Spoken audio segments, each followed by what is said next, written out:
Prime Minister Narendra Modi created history today, being the first Indian Prime Minister to visit Israel. He was accorded a great honor. Israeli Prime Minister Benjamin Netanyahu came to the Ben Gurion airport in Tel Aviv to receive Prime Minister Narendra Modi. In fact, the entire Israeli cabinet was present at the airport. The two world leaders met as old friends, as good friends, and showered rich praise on each other, hoping to take India-Israel relationship to even greater heights. My visit celebrates the strength of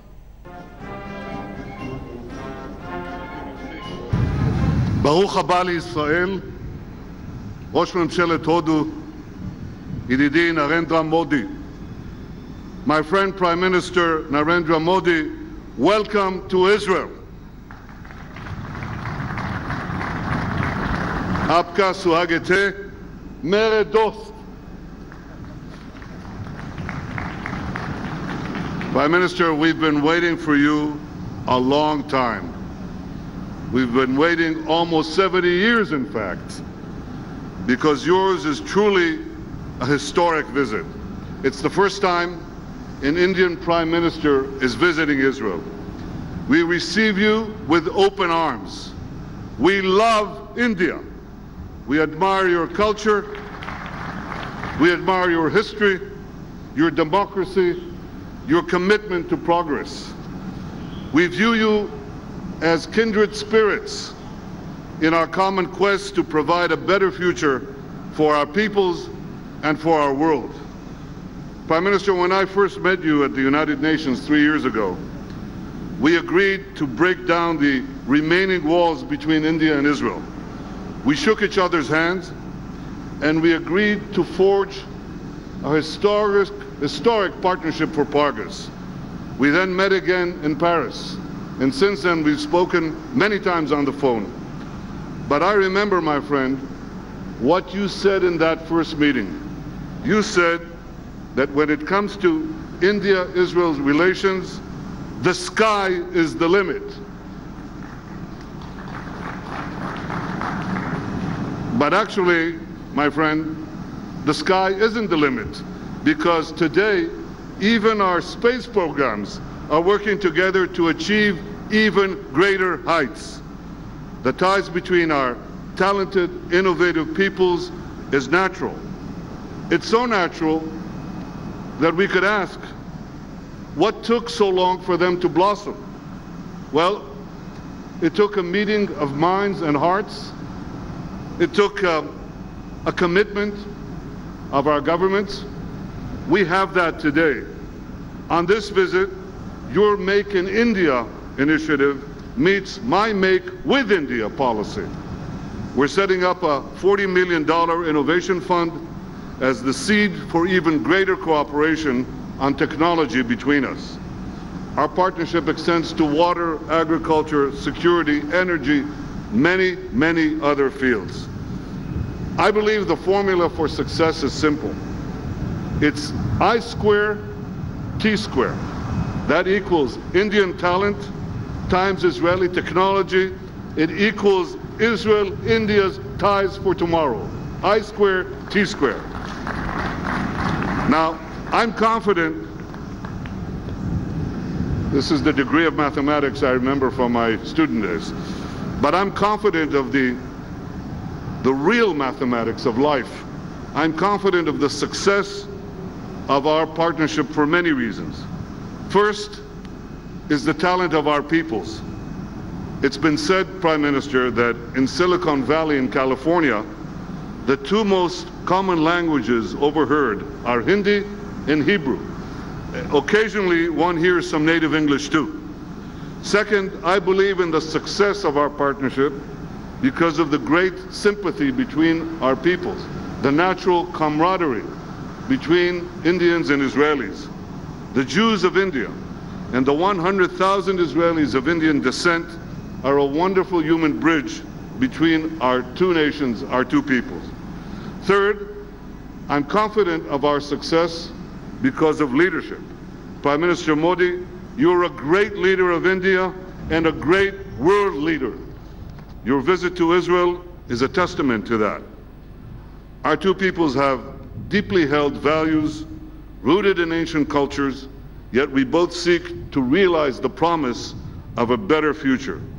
I know, and this visit marks that very clearly, I know that we can do even more, even better together. Welcome to Israel, my friend, Prime Minister Modi. Shukran. Thank you. So Israel's Prime Minister Benjamin Netanyahu, he laid out the formula for the relationship between the two countries to grow, prosper and blossom. I square, T square. India's talent and Israel's technology to take the relationship to the next level. What did Prime Minister Narendra Modi say? He struck an emotional chord.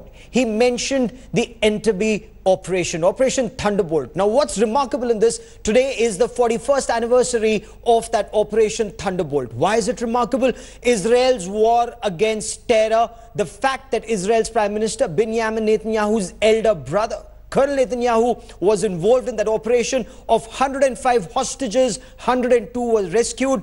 Only one person made the supreme sacrifice of his life, and that was Colonel Netanyahu. Let's listen into Prime Minister Narendra Modi.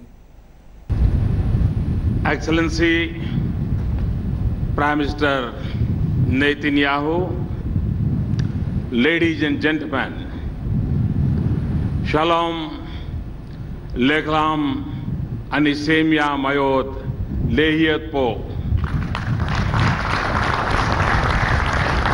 It is my singular honor to be the first ever Prime Minister of India to undertake this groundbreaking visit to Israel.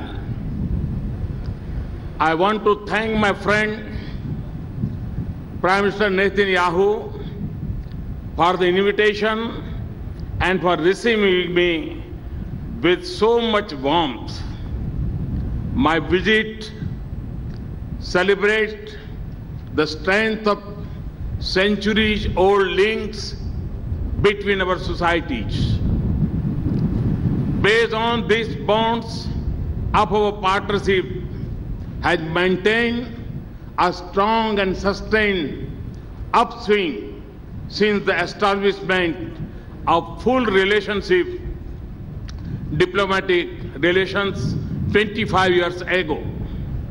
Friends, the people of Israel have built a nation on democratic principles.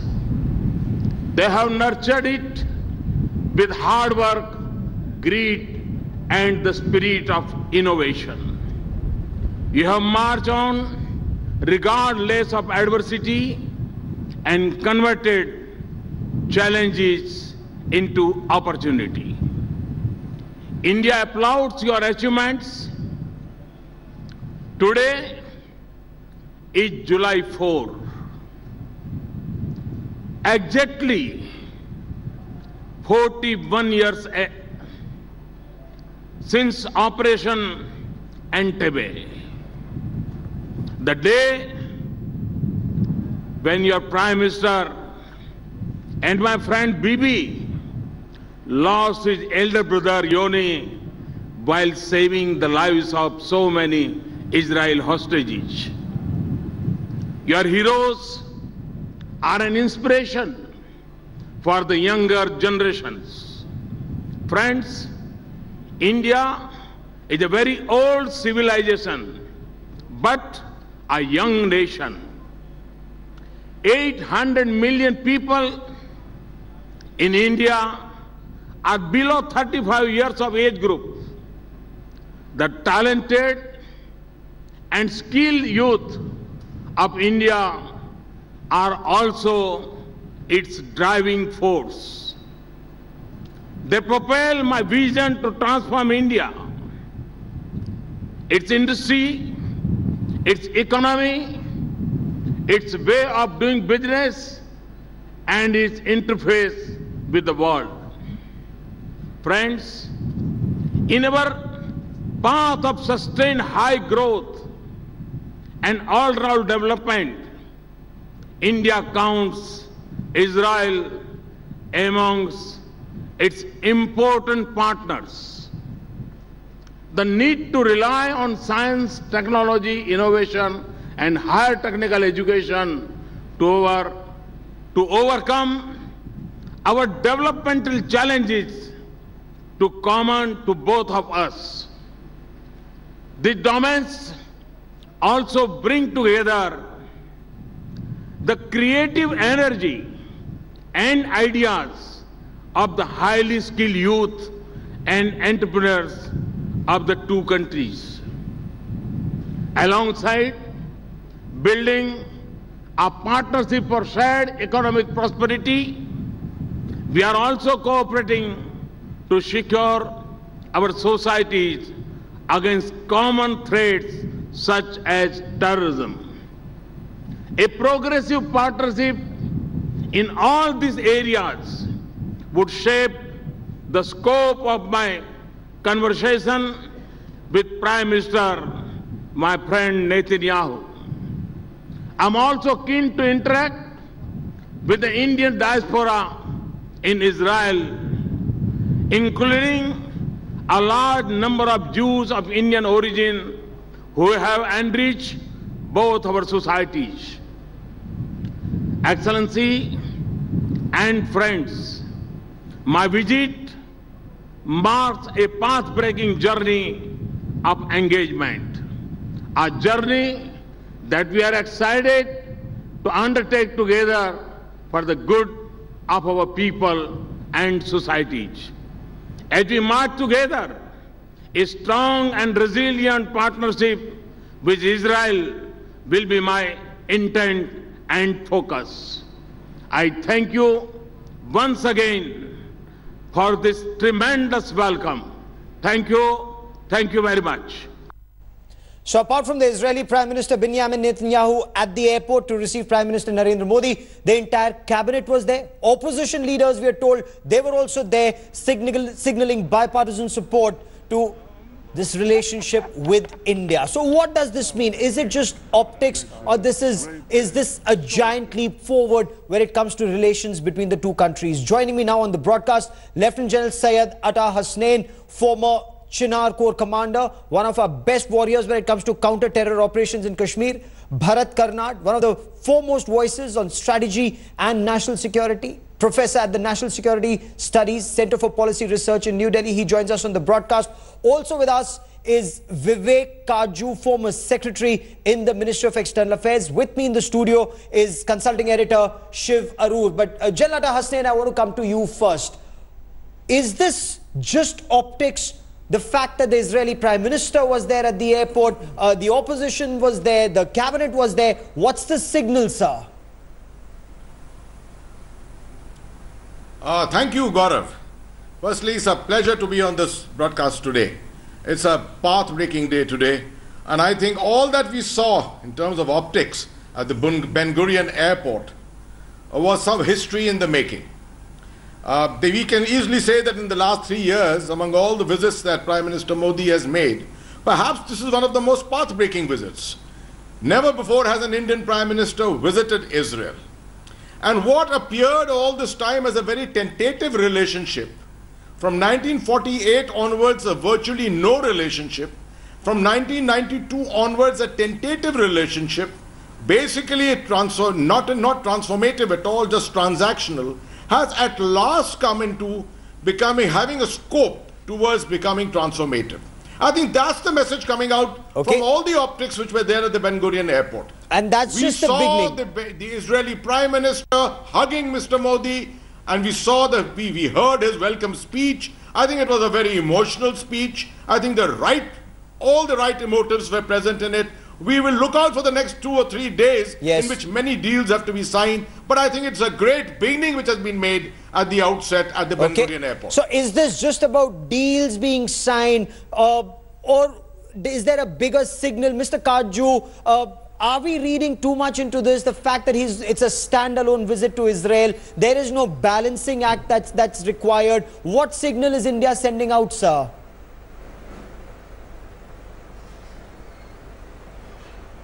I think the Prime Minister is sending out the signal that India will no longer be bound by the shackles of the past when it comes to dealing with West Asia.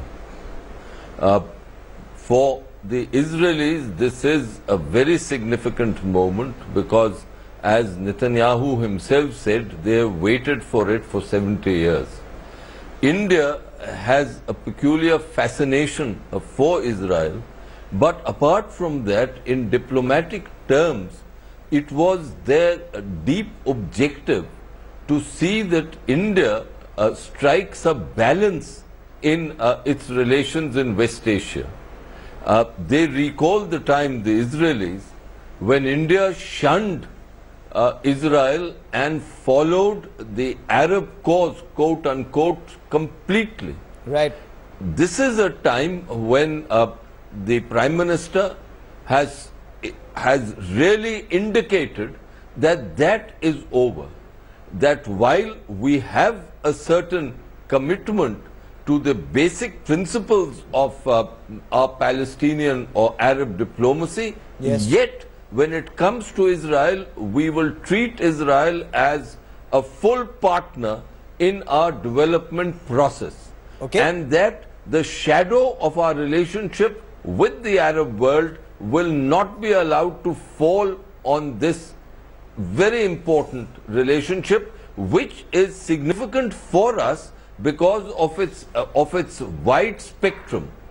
It is in security, yes, it's in defense, and in both these areas we need technology. It is in agriculture, in innovation in agriculture. As India gets more and more water stressed, yes, we will require the example which the Israelis have set. How So did it's Israel all transform? told, You're spot on, it is a very Ambassador. significant moment in Indian diplomacy. Spot on, Ambassador. How Israel transformed a desert into an orchard. Those are messages for a water-starved country that can be implemented well. In Gujarat, the Prime Minister has experimented with it as Chief Minister. In Maharashtra, they've done it before. Now, nationwide, is that possible? Bharat Karnad, just as the Prime Minister visited an agricultural farm, you know, a flower was named after Narendra Modi. So is this just optics, or is this relationship blossoming?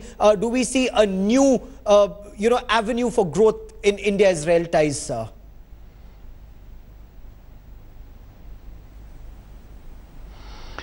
No, I think this is amongst the most substantive visits that any Indian Prime Minister has ever had to this part of the world, West Asia. In fact, this is virtually kind of a formalization of Israel as the anchor, Indian anchor, policy anchor in West Asia.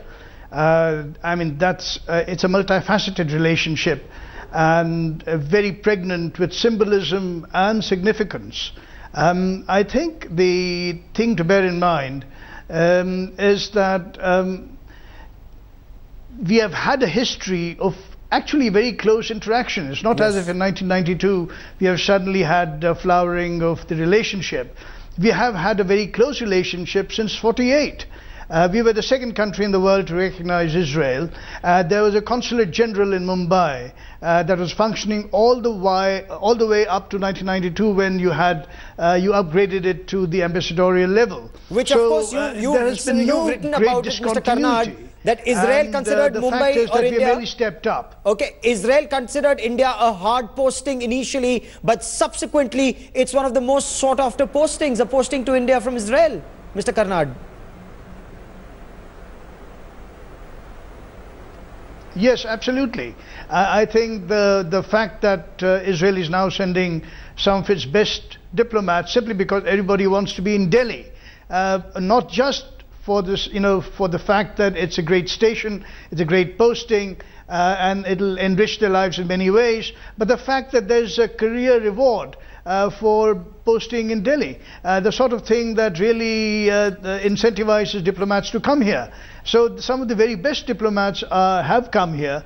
The younger ones have rotated out and so on. And for instance, the last ambassador, Alon Upsic, is now amongst the prime advisors, premier advisors to Benjamin Netanyahu. Yes. It is on his urging, for instance, that India has a separate bureau in the Israeli Foreign Office and that was perhaps just that activated indicates 2 months back. That indicates so these the are the kinds of spillover benefits. Yes, Israel attaches to India, but Shiv, it's a friend in need. That indicates the centrality of...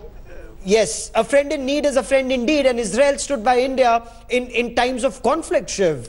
Absolutely. They've, proven to be very, very reliable friends. As you know, you count your friends, especially in times of urgency, in times of hardship. You covered Kargil firsthand, Gaurav, so you know the important role that Israel played at that time. And it was really a trial by fire, because that's really what consolidated the reliability, the faith and the trust that you see manifested in the body language that was on display at the Ben Gurion airport today. Ever since Kargil, as one of our panelists was saying, apart from the many other areas that India and Israel enjoy relations in, defense, security, the military armament trade, which has now transformed very gradually, though, into not just a transactional relationship, but a cooperative, joint research and development sort of relationship, is something that both countries very much look forward to. They have shared security interests, they have shared security threat perceptions as well. This is only something that can go further. The armed drones, the surface-to-air missiles that they're cooperating in is definitely something that takes things to the next level. Up next, we get into the nuts and bolts. What does this relationship mean? And on this panel, we will focus on defense and on counter-terrorism. While agriculture is extremely important, Prime Minister Narendra Modi's historic visit to Israel will be transformative for India's counter-terror operations. We'll tell you how. Let's get you the details about one of the biggest cooperations between India and Israel. Prime Minister Benjamin Netanyahu greeted Prime Minister Narendra Modi. Now, one of the big ticket items signed before this visit, likely delivery is anytime now, is this $400 million deal for the unmanned combat aerial vehicles. Take a look at this India Today special. Shivaru reports.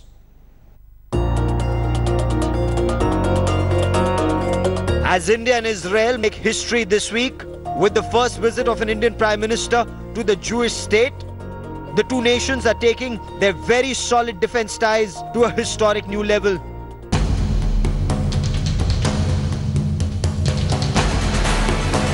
Israel had signed up to supply India with its first ever drones capable of missile strikes. Very much like the American Predator and Reaper drones in Afghanistan, Pakistan and Iraq.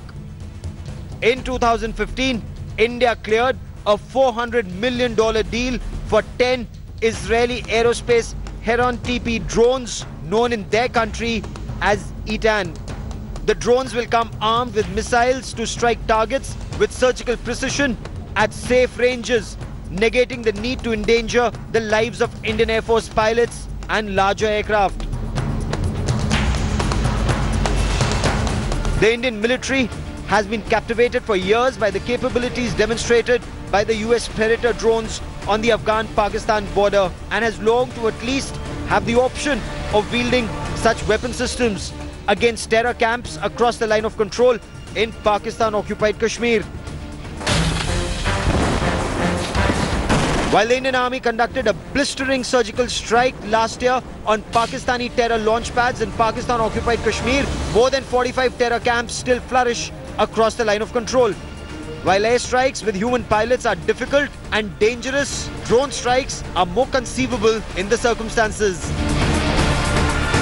The drones, locked down in a quiet deal by Prime Minister Narendra Modi's government in 2015, gives India's military planners its first long-endurance drones, capable of 30-hour-long flights for intelligence and reconnaissance, and for the first time, deployment of weaponry to destroy targets on ground and fly autonomously back to base.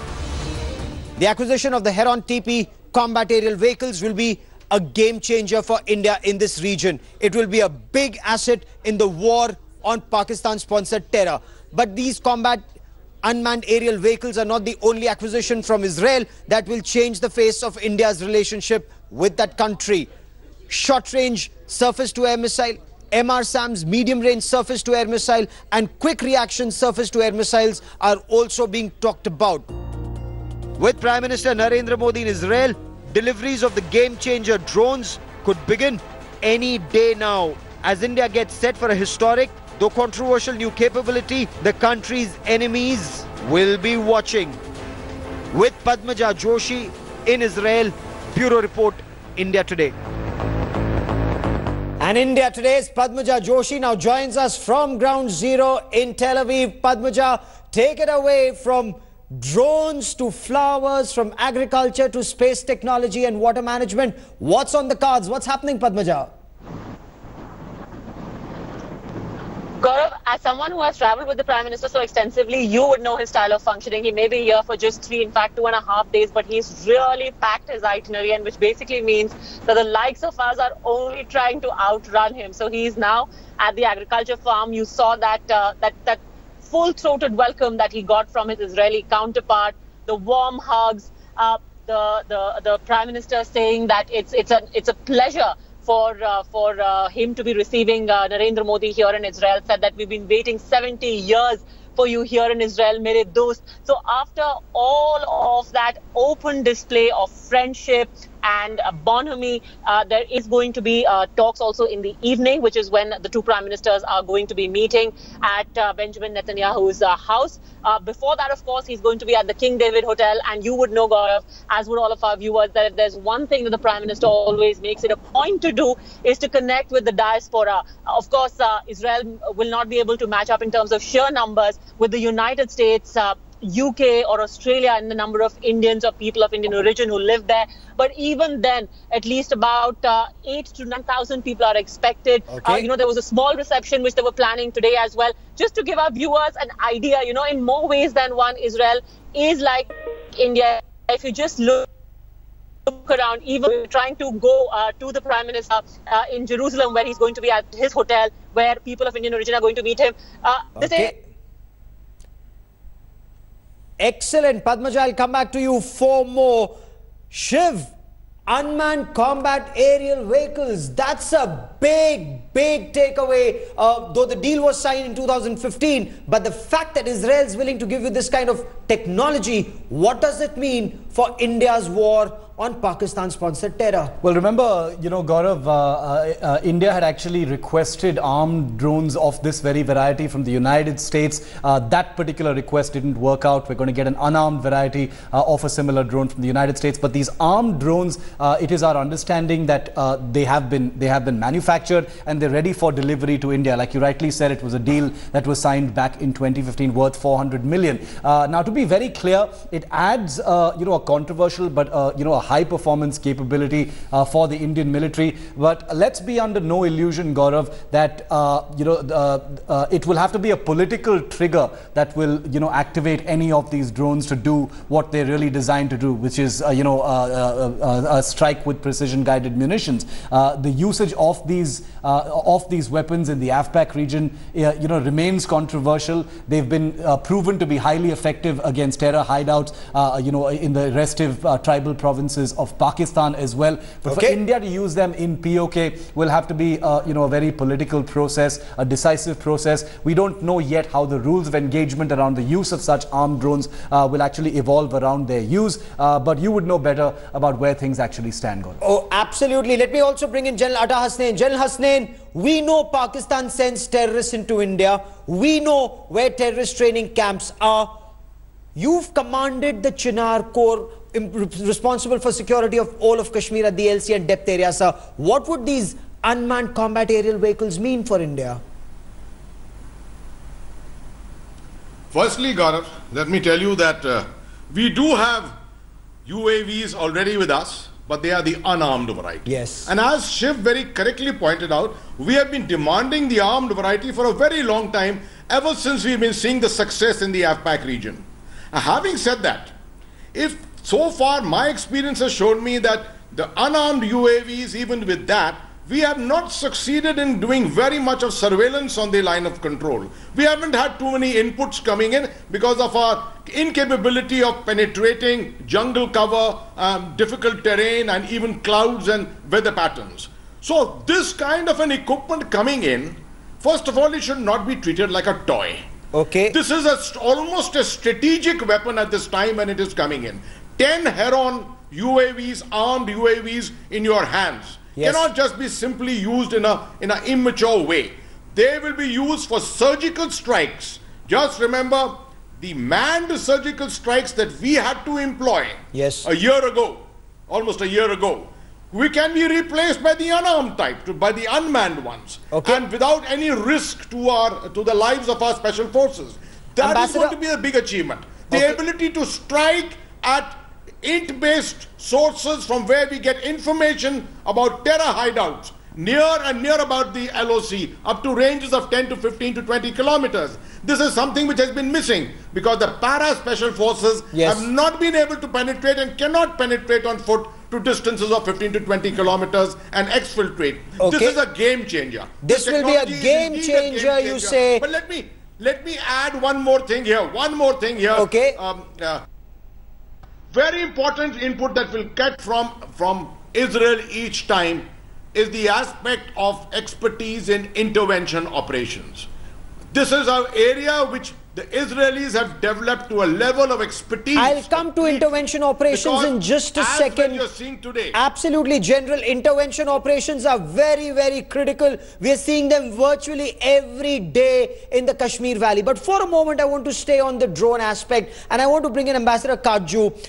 Few people know Pakistan better than you, Ambassador. Does that mean, should India use an unmanned combat aerial vehicle, will that be seen as escalation? Because in Kargil, the Indian Air Force was initially hesitant to go in, saying it would be seen as escalation. Or will UCAVs actually change the game the way surgical strikes did, Ambassador?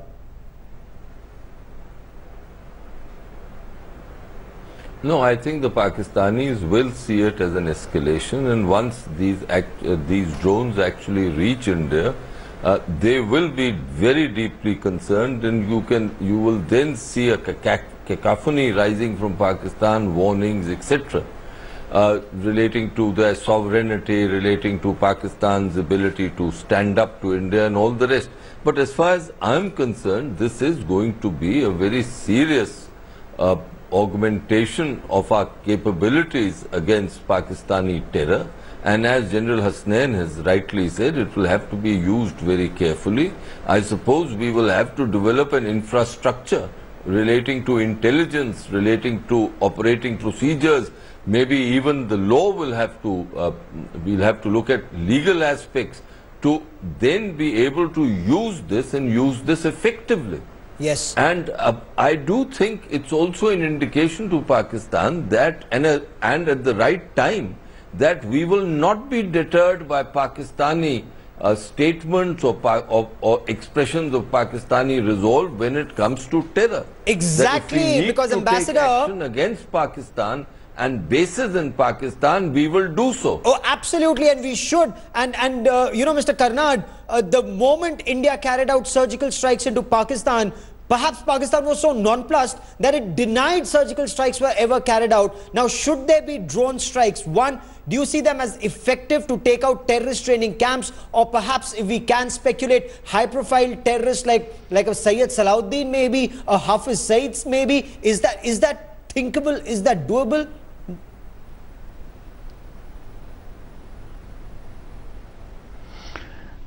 Look, I think the fact is, your correspondent said something about, you know, some kind of hesitation in using the drones, armed drones. The fact is, if there are any conditions that are going to be imposed on its use, it'll be by the Indian government. I don't think there is any kind of bar on using the drone as India likes it from the Israeli government.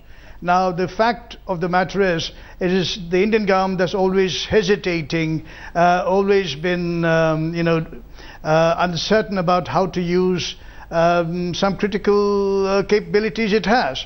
For instance, special forces, wherein again we have very intimate cooperation with Israel. The fact of the matter is, drones are there to be used. What the Indian Army and the government will have to do is to develop a protocol for its use. Protocol based on reliable intelligence and information. And we should not get into a situation where the government has to okay every drone strike. Yes. That will negate the whole thing, because once it gets into the cycle of bureaucratic decision and so on, you can be certain that the decision will not be made. Good point. And yes, when it's made, it's going to be a no decision because of the very fear of escalating and so on. The fact of the matter is, the POK, the Pakistan occupied Kashmir, is part of Kashmir that India claims as its own. That's our territory. So there's yes. no question of, or there should be no question of India hesitating to use whatever capabilities it has, including the drones, the armed drones. Absolutely. So what do drone strikes actually mean? For the benefit of our viewers, these are unmanned combat aerial vehicles. So that means you can send in an aircraft with a missile minus a pilot. America has used these weapons extensively to destroy high-profile terrorists and terrorist havens in Afghanistan, in Pakistan, in Iraq, and in Syria. As India gets its first ever own killer drones, who will the targets be? And can India take terrorists and terrorist bases in Pakistan-occupied Kashmir out? Let's take a look at this report.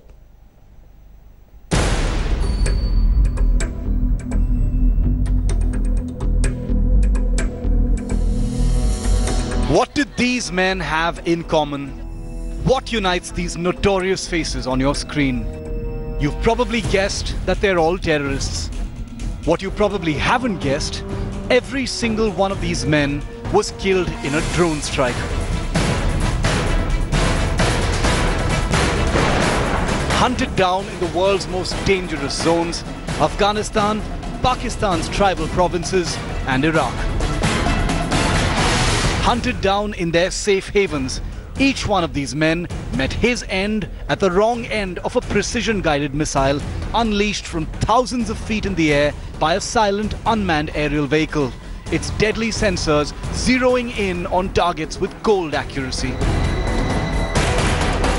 While the drones doing this deadly work were remote-controlled by the US Central Intelligence Agency as part of Washington's war on terror, the world sometimes forgets about the other big haven for Pakistan-backed terrorists, Pakistan-occupied Kashmir, an area that hasn't had the pleasure of a drone visit so far.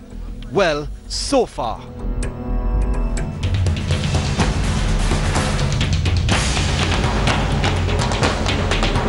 With Modi in Israel, India is all set to receive its very first Predator-like armed drones from the Jewish state, and the spotlight has now shifted to Pakistan's hotbed for anti-India terror. The big question beckons: armed with missile-firing drones, does India intend to launch precision strikes to destroy the over 40 terror camps that flourish in POK?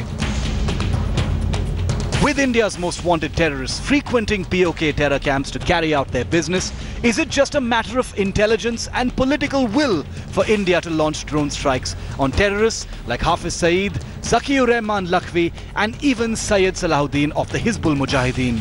Prime Minister Modi has given the country's military a contentious and never-before capability that can change the game completely in Pakistan-occupied Kashmir. The question is, will India pull the trigger? With Padmaja Joshi in Tel Aviv, Israel, Bureau Report, India Today.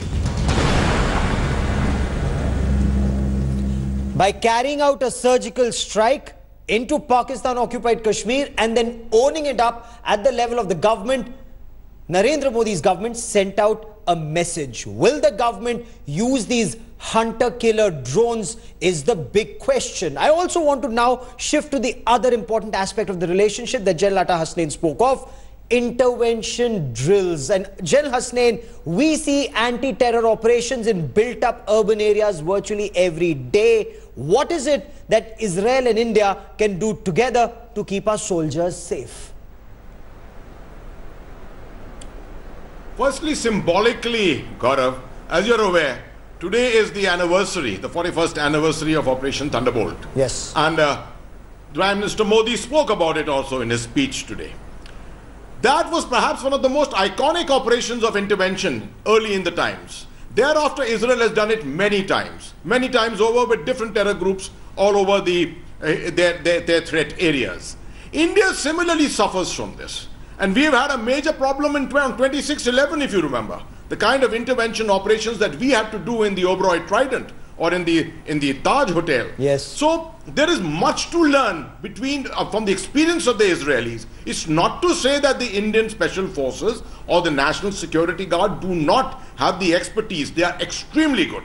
But in this, there's a tremendous amount of give and take. The more that they can learn from each other, yes, the lesser it is. I would see say the current 814 situation at the tactical and yes, sub-tactical level.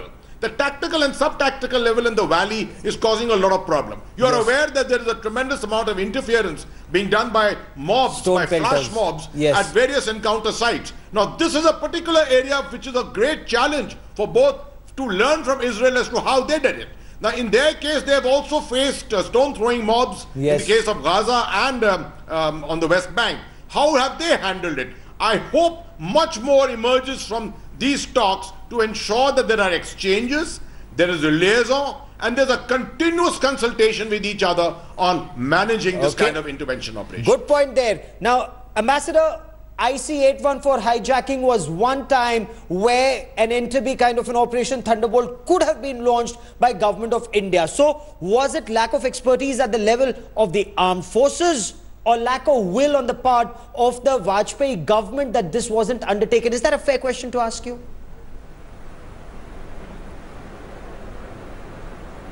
Gaurav, you'll have to excuse me because I was there in Kandahar, as you know, yes, and it won't be proper for me to say anything about Kandahar on national television since I'm bound by the Official Secrets Act. Please forgive me on this. Yes, in fact, that's exactly why I asked you if that is a fair question to ask you, but perhaps you would write about it someday so that the nation is, wiser on that. But, Professor Karnad, can I put that question to you that India-Israel cooperation, can we see more robust intervention to take terrorists and their bases out?